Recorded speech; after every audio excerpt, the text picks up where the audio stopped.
Bismillahirrahmanirrahim. Assalamualaikum warahmatullahi wabarakatuh. Alhamdulillahilladzi faddala awqati ramadana ala ghairihi minal azman wa anzala fihi al-Qur'an hudan wa bayyinatin minal huda wal furqan. Asyhadu an la ilaha illallah wahdahu la syarikalah wa asyhadu anna Muhammadan abduhu wa rasuluhu la nabiyya wa la rasula ba'da amma ba'du. Akhi fillah, puji syukur kehadirat Allah Subhanahu wa ta'ala atas nikmatnya kita bisa sampai di bulan ini, di bulan Ramadan, di mana setiap pahala dilipat gandakan. Dan kita juga bersyukur atas nikmat iman dan Islam, nikmat yang teramat besar yang dikaruniakan oleh Allah Subhanahu wa ta'ala kepada hamba-hambanya, sehingga pada kesempatan ini kita masih dapat beribadah kepadanya, memujinya serta mengingatnya. Akhi fillah, kami akan melanjutkan pembacaan hadis arba'in, hadis ke-10 yang berjudul Allah Maha Baik dan hanya menerima yang baik-baik.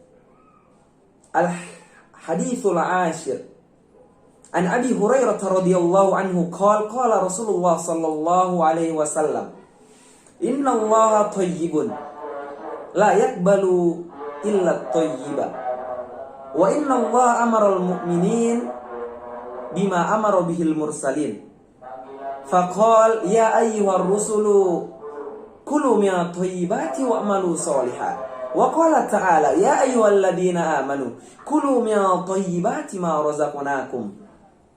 Wa dzakara ar-rajulu yutilu as-safar ash'atha akhbara yamuddu yadayhi ila as-sama ya rabbi wa mat'amuhu haramun wa mashrabuhu haramun wa malbasuhu haramun wa ghudiya bil harami fa anna yustajabu lahu. Rawahu Muslim. Dari Abu Hurairah radhiyallahu anhu, ia berkata Rasulullah sallallahu alaihi wasallam bersabda, sesungguhnya Allah Ta'ala itu thayyib, baik, tidak menerima kecuali yang baik-baik. Dan sesungguhnya Allah memerintahkan kepada kaum mukminin seperti apa yang diperintahkan kepada Rasul.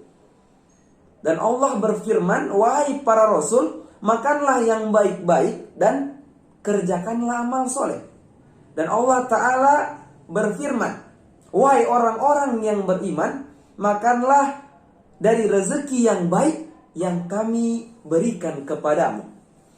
Kemudian Rasulullah SAW menyebutkan seseorang yang lama bepergian, rambutnya kusut, berdebu, dan dia menengadahkan tangannya ke langit seraya mengatakan, wahai Robku, ya Robbi, wahai Tuhanku. Padahal makanannya haram, minumannya haram, pakaiannya haram, dan ia dikenyangkan dari yang haram. Bagaimana mungkin doanya bisa terkabul? Hadis diriwayatkan oleh Muslim.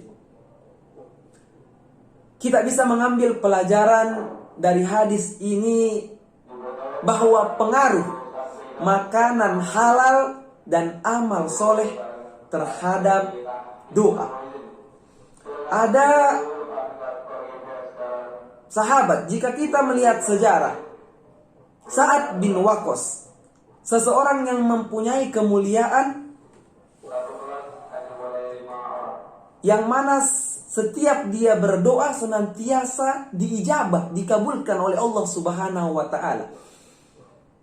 Dan saat itu ada yang bertanya kepada Sa'ad bin Waqqas, apa yang membuat doamu mudah dikabulkan dibanding para sahabat Rasulullah SAW lainnya? Kemudian dia menjawab, saya tidak pernah memasukkan satu suapan pun ke dalam mulutku, melainkan saya mengetahui dari manakah datangnya dan dari mana akan keluar. Itu jawaban Sa'ad bin Abi Waqqas. Dari Wahab bin Munahid, ia berkata, barang siapa memakan makanan halal, maka doanya akan dikabulkan. Dari Sahal bin Abdillah ia berkata, barang siapa memakan makanan halal selama 40 hari, maka doanya akan mudah dikabulkan. Dan Yusuf bin Asbat berkata, telah sampai pada kami bahwa doa seorang hamba tertahan di langit karena sebab makanannya haram. Nah, jadi di sini adalah salah satu syarat mudah dikabulkan doa, yaitu dengan memakan makanan yang halal. Tapi jika kita melihat ayat Al-Quran di hadis tadi, di ayat Al-Quran surat Al-Mu'minun ayat 51, ya ayyuhar rusulu kulu min thayyibati wa'malu sholiha. Makanlah yang baik-baik dan kerjakanlah amal soleh. Jadi gemar melakukan ketaatan secara umum sebenarnya adalah jalan mudah terkabulnya doa, sehingga tidak terbatas pada mengonsumsi makanan yang halal saja, namun segala ketaatan dan akan memudahkan terkabulnya doa. Sebaliknya kemaksiatan menjadi sebab penghalang terkabulnya doa. Ibnu Rajab Al-Hambali rahimahullahu berkata, melakukan ketaatan memudahkan terkabulnya doa. Oleh karenanya pada kisah 3 orang yang masuk dan tertutup dalam suatu goa, batu besar yang menutupi mereka menjadi terbuka karena sebab amalan mereka yang disebutkan, di mana mereka melakukan amalan tersebut ikhlas karena Allah. Mereka berdoa pada Allah dengan menyebutkan amalan-amalan soleh yang pernah mereka kerjakan, sehingga doa mereka pun terkabul. Terakhir, dengan menjaga makanan yang masuk ke dalam perut kita, melakukan ketaatan serta menjauhi larangan Allah Subhanahu wa Ta'ala, tidak hanya memudahkan doa terkabul, akan tetapi juga memudahkan kita dalam menuntut ilmu. Sebagaimana kisah Imam Syafi'i rahimahullah yang terkenal memiliki hafalan yang sangat kuat, yang suatu hari ia ditanya tentang rahasia yang membuat hafalannya sangat kuat. Jawabannya adalah dengan meninggalkan maksiat. Bahkan dikisahkan bahwa setiap kali berjalan ke masjid ia menutup telinganya. Hal tersebut membuat orang bertanya-tanya. Ternyata memang suara-suara yang didengarnya itu sangat mudah diingat dan dihafal dengan sendirinya, sehingga ia berhati-hati mendengar sesuatu. Bahkan suatu hari ia mengeluhkan hafalannya itu sedikit terganggu. Setelah beberapa waktu sebelumnya ia sempat membeli kurma untuk keluarganya. Akan tetapi ketika dia berinteraksi dengan penjualnya, ia mencoba mencicipi sebutir kurma demi memastikan itu kurmanya manis. Setelah menelan kurma barulah pembayaran dilakukan. Jadi kurma yang dicicipi itu belum masuk dalam pembayaran. Ternyata hal sekecil itu dapat berpengaruh pada penurunan kemampuan menghafal Imam Syafi'i.